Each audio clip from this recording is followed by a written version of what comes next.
Halo YouTubers, kembali bersama Ki Bugalana.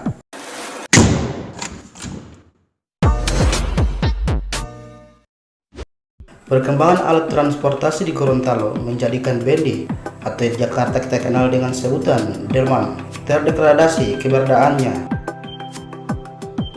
Moda transportasi yang sudah ada sejak tahun 1800 itu kini hanya bisa ditemui di tempat-tempat tertentu seperti pusat perbelanjaan, jumlahnya pun tak lebih dari 10 unit. Pada tahun 1997, masyarakat di Gorontalo mulai mengenal becak motor, yaitu bentor. Akibatnya, pemilik Bendy secara berangsur-angsur beralih ke moda transportasi baru. Seiring dengan hal itu, Bendy mulai tersingkir. Di mata masyarakat Gorontalo, Bendy adalah alat transportasi yang nyaman. Selain bisa menikmati pemandangan saat menumpangi Bendy tersebut, tarifnya pun sangat terjangkau pada saat itu. Pada tahun 1800, Bendy baru sebatas digunakan oleh keluarga kerajaan dan kolonial. Bendy adalah moda transportasi untuk elit.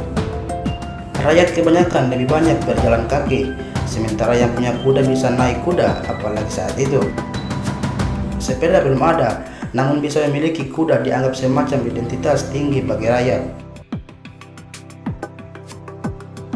Memasuki tahun 1900, Bendy mulai diproduksi banyak tapi masih digunakan di kalangan terbatas, khususnya elit. Setelah kemerdekaan, Bendy bisa digunakan untuk umum, khususnya saat memasuki tahun 1960-an. Pada kala itu, rakyat kebanyakan menggunakan pedati yang ditarik dengan kuda atau kerbau. Bendy atau Delman memengaruhi dan ikut menentukan kelas sosial seseorang pada tahun 1800-an hingga pertengahan 1900-an.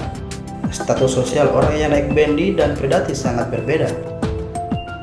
Delman di Gorontalo mulai jarang digunakan sejak pertengahan abad ke-19. Saat itu, becak yang ditarik manusia mulai banyak sebab untuk memelihara kuda perlu ongkos dan biaya yang lumayan. Belum lagi menjaga kesehatan kuda. Bahkan kuda pada saat itu mulai jarang diperjualbelikan. Begitu juga tukang sol sepatu mulai jarang.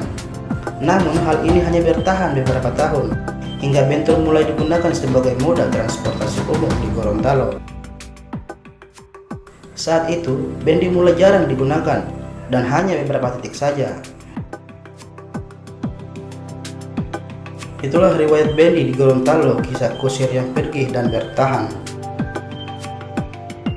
Terima kasih telah mampir ke channel ini. Sebelum Anda meninggalkan channel ini, mari sama-sama kita bangun channel ini dengan cara subscribe dan aktifkan tombol loncengnya. Like dan share ke media sosial kalian, biar teman-teman kalian tahu apa yang kalian tahu.